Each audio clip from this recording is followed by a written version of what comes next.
We had a bunch of news from this past weekend. Let's discuss on Fantasy Baseball Today in 5.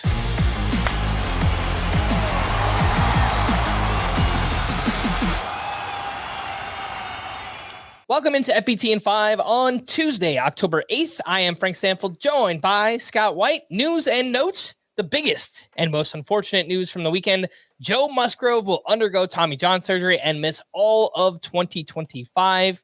And it's crazy, Scott, because he was so good in the second half returning from injury. But yeah, now we will not see him again until 2026. Yeah, it's a shame. And obviously he was dealing with that bone spur in the same elbow. And a lot of times that one injury can lead to the elbow ligament damage. And that's what happened in this case. Mm-hmm. We got some Braves news. Alex Anthopoulos said Ronald Acuña isn't a given to be ready for opening day. He stated the team will be cautious as Acuña rehabs from left ACL surgery. Anthopoulos also added that the team will be deliberate in Spencer Strider's rehab. They are not setting a timetable for the pitcher. And actually for both players, Acuña and Strider, they could be back by opening day. They could be back as late as June, Scott. So what do you think of this? Well, I think he's being technically accurate, and he said June would certainly be on the later end of what they're expecting.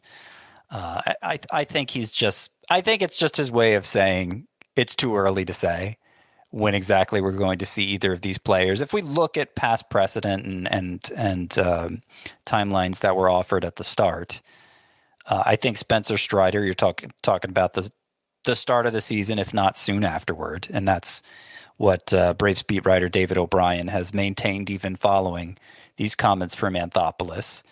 And for Acuña, I mean, from the last torn ACL, he came back in late April, and he had that surgery a month later in the season than he had this one. So if he follows the same timeline, it will be opening day for Acuña. But it's hard to say in October, right? We'll know a lot better in March. And that's when most people are putting together their fantasy teams anyway. Yeah. Brent Rooker underwent right forearm extensor surgery last Tuesday. Apparently, he dealt with discomfort in his elbow/forearm for the majority of this past season, which would explain why he didn't play much outfield and won't have outfield eligibility at the start of 2025. But also, this dude just finished as a top 12 player with a forearm injury. So it's pretty crazy. It makes it more impressive what Brent Rooker did, but it also does explain why he played so little outfield. And in fact, Mark Kotsay, the A's manager, following this news, said, with Rook, it definitely is an option for us to utilize him in the outfield next year. Our biggest thing, as we talk about lengthening the lineup, if we can do that with utilizing the DH position to add another bat and Rook can go out and play the outfield, that's going to make us better.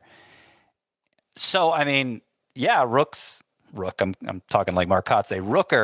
Brent Rooker is going to be DH only in fantasy to begin next year, but it doesn't sound like he'll be DH only for long, and that can create some interesting value on draft day because those DH only guys tend to get pushed down a lot. There are reasons to be skeptical of Rooker beyond just the DH only status, so I'd still be careful not to overpay for him, but it's unlikely you're going to have to overpay for him, and much more likely, I think, that you're going to underpay for him.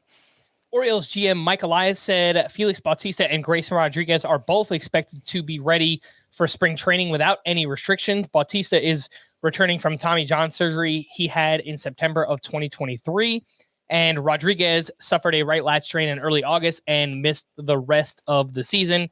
I think Felix Bautista will be in play probably as like a top 5 closer once again.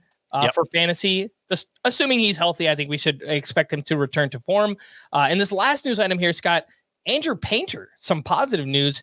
Turns out that he's going to pitch in the Arizona Fall League after all. He is returning from Tommy John surgery he had in like sometime in 2023, middle of 2023. So he has all this time to get ready. And assuming he makes it through the Arizona Fall League okay, I think we should be pretty excited about the sleeper/breakout appeal for Andrew Painter in 2025.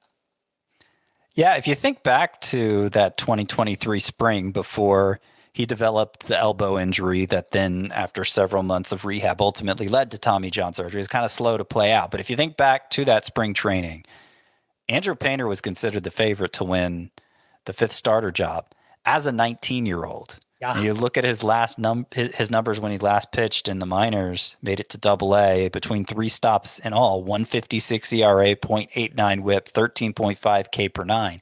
High-end pitching prospect. And I don't think it's – look, Jackson Job's going to be universally the top-ranked pitching prospect, but I'm not so sure Andrew Painter isn't better. It's just that this recovery from Tommy John surgery is obviously going to push him down in the rankings. With this news, if he pitches well, if he looks good in the AFL, if he comes to spring training healthy, yeah, I think it's feasible he could begin the year in the Phillies rotation. Yep. Again, that is Andrew Painter. For more extensive fantasy baseball coverage, listen to the Fantasy Baseball Today podcast on Spotify, Apple Podcasts, or anywhere else podcasts are found. Thanks for listening to Fantasy Baseball Today in 5, and we will be back again on Thursday. Bye-bye.